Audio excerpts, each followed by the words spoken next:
I'm doing Depth vs. Heard, pop culture, entertainment, things like that. This year is from November 4th, 2022, so it's pretty new, and it's about people still kind of pushing up Amber, trying to make her look good, things like that. It says Amber Heard is living in Europe and focused on raising her daughter after Johnny Depp trial, with, of course, a source. A source tells people that the trial with Johnny Depp was exhausting for Amber Heard, who is currently living in Europe with her daughter. I'm sure the trial was exhausting. Let's move on.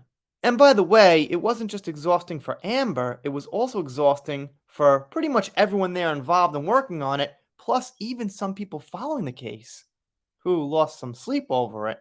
It begins. 5 months after the conclusion of her and ex Johnny Depp's defamation trial, a source tells People that the Aquaman star, 36, is focused on raising her daughter of 18 months as they reside together overseas for the time being.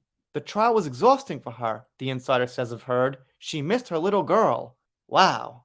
That sounds like some real good inside information that we need a special inside source for. The source says Heard has spent the last few months in Europe, which she loves, and that the actress is able to just be a mom there. She is focused on raising her daughter, the source adds. She spends every day with her girl. They stroll around, visit parks, and enjoy family time. Amber is a great mom. So basically, the thing is, the grammar here is like so super simplistic. It looks like pretty much sixth grade elementary school or lower grammar. It just doesn't feel authentic to me. But that's my silly little opinion. Reps for Heard did not immediately respond to people's requests for comment. That's a shock. And they include this picture, by the way.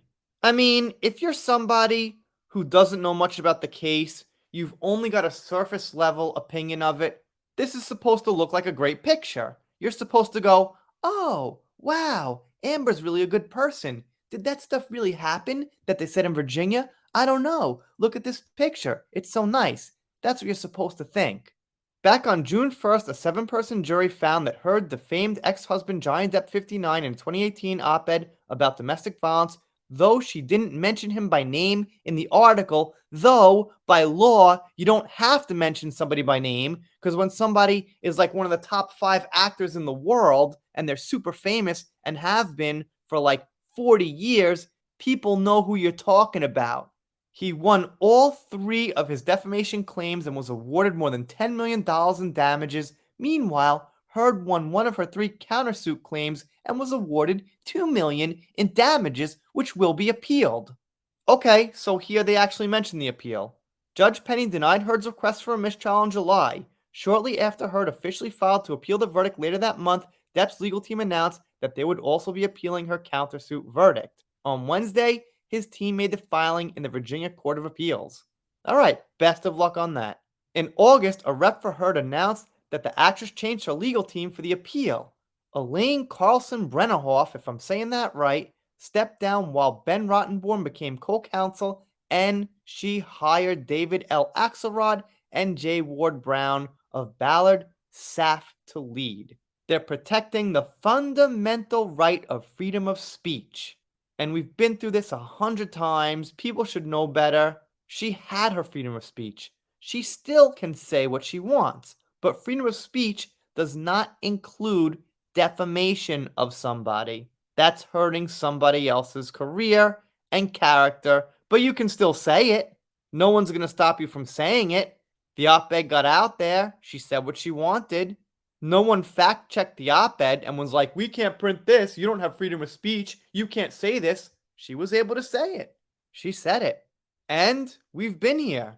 So why is People printing this on November 4th, 2022? What's the point of this article? This is one of the biggest, worst fluff articles I've seen in a while. I mean, I've seen other fluff articles from like Newsweek and People and Rolling Stone and things like that, but this one's pretty bad. So they've got a headline that she's in Europe with her daughter. Then they talk about the case and some information that's been going on the net for like the last 4 months or something. Gonna give People a thumbs down on this one. The only small piece of new information we got is that she's temporarily living in Europe when I guess we thought maybe it was a 2-week trip or a 3-week trip or who knows. Good job, people. Anyway, that's what I'm doing here on the channel. I'm following the media mostly, seeing where they're at with narratives, what they're saying. If you like that kind of thing, consider subscribing. Let's do some shout outs. Shout out to Joni here all the time. Thank you so much for supporting the channel. Really appreciate it. Shout out to Mary Turple, also here all the time. Thank you so much, Mary. Really appreciate it. Sandra Stone, also here all the time. Thank you. And shout out to Bridget. Thank you so much. She's been here supporting a very long time. Really appreciate it. It's a big help. And if you're not subscribed here and you don't subscribe, I'll be sad, but I'll get over it. See you next time.